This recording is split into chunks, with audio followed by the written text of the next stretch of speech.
Agora, todos podem enviar relatos sobre a fera pelo e-mail que está aparecendo na tela. Por favor, não se esqueça de ler as regras que estão no comentário fixado ou na descrição. O silêncio que tomou conta do alojamento era pesado e denso, como uma neblina que se recusava a desaparecer. Pedro estava sentado, ainda com a mente atordoada e cheia de perguntas. Não consigo acreditar no que tinha visto naquela noite. O sofrimento de Joaquim e a realidade que agora se desenhava diante dos seus olhos. O que era aquilo? Como poderia viver em tal medo, sabendo o que acontecia na fazenda? Ele queria entender. Preciso de respostas.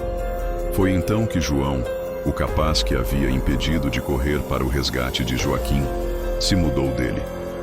O homem estava visivelmente abalado, mas havia algo em seu olhar que mostrava uma mistura de resignação e uma necessidade de esclarecer tudo a Pedro. Eu vou te contar tudo, Pedro, começou João, com a voz baixa e trêmula. Você realmente merece uma explicação. Como você viu, o Sr. Mateus não é apenas um fazendeiro. Ele é um lobisomem. E todos aqui, com exceção dos mais novos, os que têm entre 8 e 5 meses de trabalho, sabem disso. Pedro olhou para João, incrédulo. Ele nunca imaginou que sua simples jornada de trabalho o levaria a descobrir tal segredo. Mas ele estava diante de uma verdade sombria, mais aterrorizante do que qualquer conto de terror. Mas, por que ninguém fala sobre isso? Pedro disse, a voz falhando um pouco. Por que você está trabalhando para ele?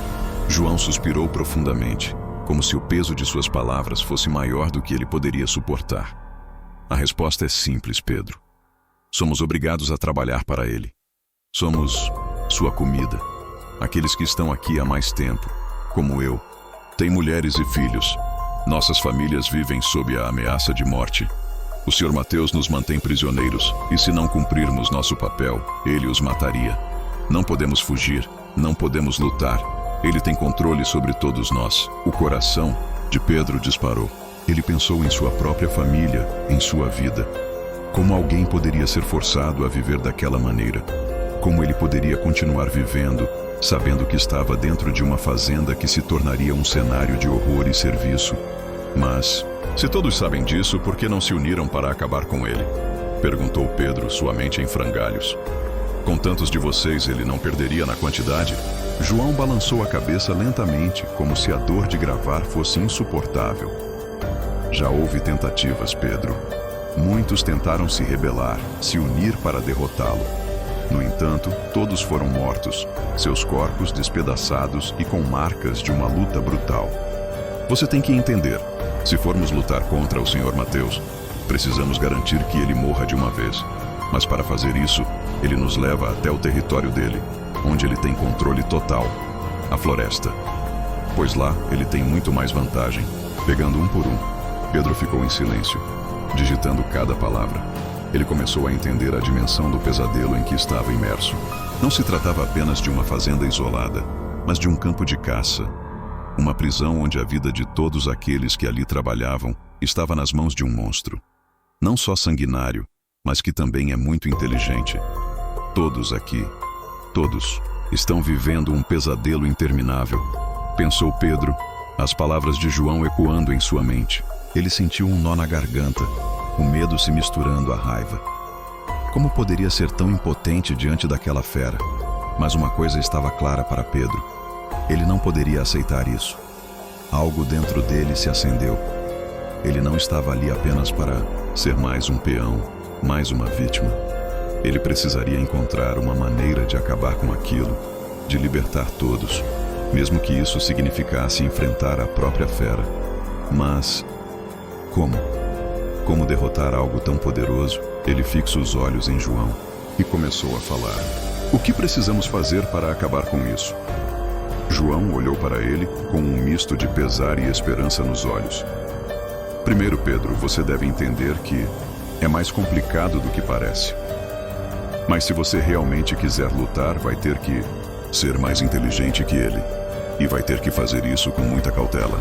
João, agora mais calmo e com a mente mais focada, continua a explicar os planos a Pedro, deixando claro que o jogo de dissimulação seria vital para o sucesso de qualquer tentativa de vencer aquele monstro que era o Sr. Mateus. Ele falava com uma voz quase sussurrante, como se o próprio estivesse ao redor da fazenda carregado com um poder invisível e aterrorizante. Para sermos mais inteligentes que ele, Pedro, precisamos primeiro garantir que ele não desconfie de nada. Começou João com um olhar sério. O Sr. Mateus tem um controle total sobre todos nós. Ele percebe até o menor gesto de resistência, então precisamos agir como se nada acontecesse acontecendo. Principalmente você, Pedro. Ele confia em você por causa de seu pai, e não vai te fazer mal. Por enquanto. Pedro escutava atentamente, absorvendo cada palavra. Ele sabia que estava no centro de um jogo de vida ou morte, e seu papel era crucial para o sucesso do plano. Não poderia fazer nada que despertasse suspeitas. João prosseguiu. Ele vai tentar nos controlar com suas mentiras. Por exemplo, ele vai inventar qualquer coisa sobre Joaquim. Ele quer que você acredite que as coisas estão normais. Mas você tem que fingir acreditar e manter o segredo e continuar vivendo a rotina, Pedro. Pedro ouvia atentamente com a cabeça e o corpo sentindo uma pressão crescente.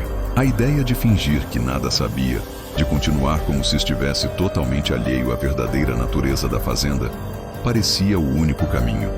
No fundo, ele sabia que deveria manter as aparências se quisesse ter alguma chance de ajudar os trabalhadores e, eventualmente, derrotar o lobisomem. Nos dias seguintes, Pedro segue as instruções de João. Tentava agir o mais normal possível, realizando seu trabalho como sempre fez, sem levantar suspeitas. Mas por dentro, a raiva e o medo queimavam, como fogo. Ele sabia que o tempo estava passando e que logo seria necessário agir, mas não poderia revelar seus interesses. Não poderia correr o risco de alertar o Sr. Mateus. Enquanto isso, os outros trabalhadores sabiam do que estava no jogo, mantinham o disfarce. Quando Pedro passava, todos trocavam olhares furtivos, mas sempre com sorrisos solicitados, como se tudo estivesse bem. Era uma fachada tão bem construída que Pedro quase acreditava que, talvez, fosse tudo apenas uma sequência de coincidências, mas ele sabia que não poderia se enganar. Durante a noite, quando a lua cheia se aproximava, os trabalhadores se reuniam em silêncio, com os rostos sérios e as mãos tremendamente estreitas. Era nesses momentos que o verdadeiro plano era planejado, longe dos olhos do Sr. Mateus. Eles estavam preparando tudo. O momento, os detalhes, a estratégia para atacar o monstro que havia aterrorizado a todos por tanto tempo. Ainda assim, Pedro não podia deixar de sentir um nó na garganta a cada vez que olhava para o Sr. Mateus. O homem parecia ainda mais imponente agora, com sua postura inabalável, como se estivesse acima de qualquer suspeita.